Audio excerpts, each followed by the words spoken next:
के लिए समय दिया उसके लिए बहुत बहुत धन्यवाद। मैं केवल 5 मिनट ही लूंगा सर। 2 मुद्दों में बात करना चाहूंगा। एक तो वित्तीय प्रबंधन को लेकर के बात करना चाहूंगा, और वित्तीय प्रबंधन की बात करने से पहले मैं माननीय मुख्यमंत्री जी का धन्यवाद भी देना चाहूंगा कि जो बजट दिया और भरतपुर के लिए सौगात जो उन्होंने दी हैं, मैं उसके लिए भरतपुर की जनता की ओर से धन्यवाद देना चाहूँगा।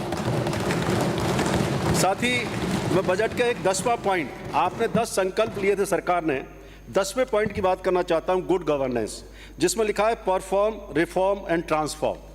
अब इन तीनों चीज़ों के लिए 2 चीज़ें बड़ी ज़रूरी हैं सर। एक तो फाइनेंशियल मैनेजमेंट सरकार कैसे करेगी, किस एफिशिएंसी के साथ करेगी, और फिस्कल डेफिसिट को कम करते हुए और लोगों की आकांक्षाओं को कैसे पूर्ति करे। और दूसरा, जो गुड गवर्नेंस की जो बात कर रहे हैं, उसके लिए मकसद सरकार का क्या है, इसके ऊपर ध्यान दें।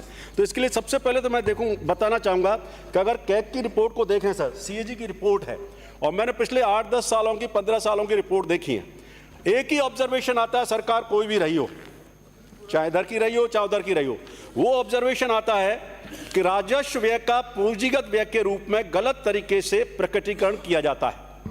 ये सब सरकारें कर रही हैं, जो कि नियमों के खिलाफ है, चाहे वो आईजीएस नियम हो, जीएआर नियम हो, चाहे जीएफएनडीआर हो, उन नियमों के विरुद्ध कर रही हैं। तो इसको देखें कि जो ऑफिसर्स हैं वो किस तरह से इस चीज़ को, जो है, मैं क्या कहूँ, मैं मैनिपुलेशन तो नहीं कहूँगा, लेकिन एप्रोप्रिएशन करते हैं।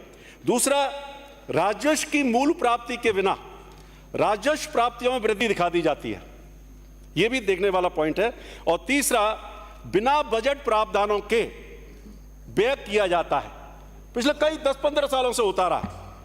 और वो इसलिए, जो यूनुस जी कह रहे थे कि हम जो कॉरपोरेशन जो बनाते चले जा रही है, हर सरकार, कोई भी सरकार आती है, वो अब आजकल बजाय स्टेट डिपार्टमेंट्स की जगह काम करने के कॉरपोरेशंस बनाने में विश्वास रखते हैं। उसका कारण क्या है कि हमें ऋण मिल जाता है, और वो ऋण मिलने की वजह से वो काम हो जाते हैं। तो ये मैं कहना चाहूंगा, बहुत सारे सदस्यों ने कहा, और ये मान कर चलिए, कोई भी सरकार रहे, ऋण तो लेना ही पड़ेगा, बिना ऋण के कोई काम कर ही नहीं सकते। और डेफिसिट फाइनेंसिंग भी आपका बढ़ेगा, फिस्कल डेफिसिट भी बढ़ेगा।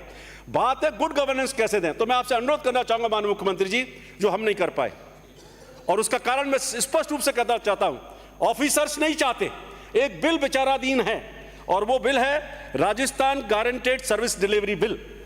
अगर आप उस बिल को ले आए, वो ड्राफ्ट तैयार हो गया था, पब्लिक डोमेन में डाल दिया गया था, खूब सुझाव आए थे लोगों के, चाहे सिविल सोसाइटीज के लोग हों, चाहे एनजीओज हों, किसानों के, उन सुझावों को पढ़ना।